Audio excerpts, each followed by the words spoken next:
আমরা দিল্লির দাসত্বের শৃঙ্খল থেকে মুক্ত হয়েছি নিউ ইয়র্কের গোলামি করবার জন্য নয়।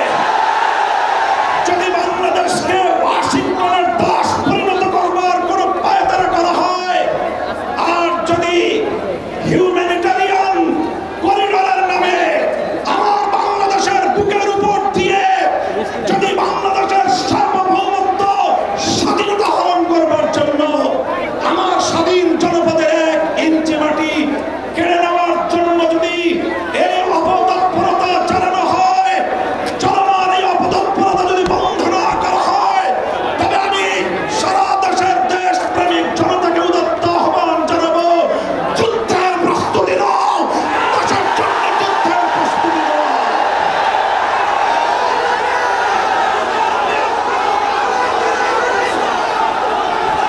আমরা আমার দেশের প্রতি ইঞ্চি মাটি আমার জায়নামাজের মাটি।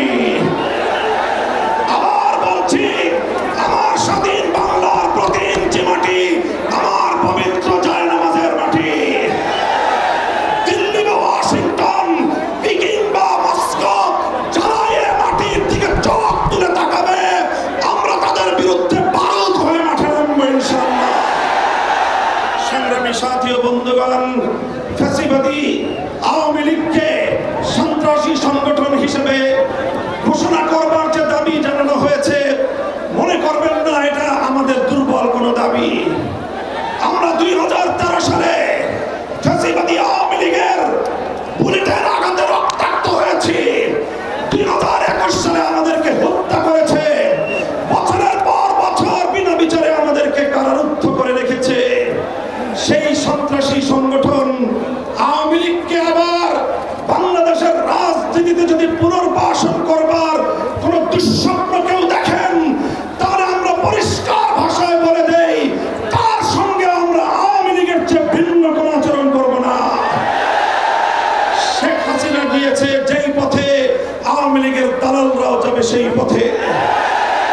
কোন রাজনৈতিক দল অথবা সরকারের মধ্যে খাট্টি মেরে বসে থাকা ফ্যাসিবাদের কোন দোসর যদি বাংলার রাজনীতিতে এই ফ্যাসিবাদী শক্তিকে পুনর্বাসিত করবার পায়তারা চালায়, তাদের সঙ্গে আমরা লড়াই করব ইনশাআল্লাহ। সংগ্রামী সাথী ও বন্ধুগণ, সর্বশেষ আমাদের কথা হলো এই, শাপলার শহীদ যারা শাহাদাত বরণ করেছেন, ইনশাআল্লাহ হেফাজতে ইসলাম বাংলাদেশ প্রতিটি শহীদ পরিবারের পাশে দাঁড়িয়েছে। শাপলার সকল শহীদদের পরিচয়গুলো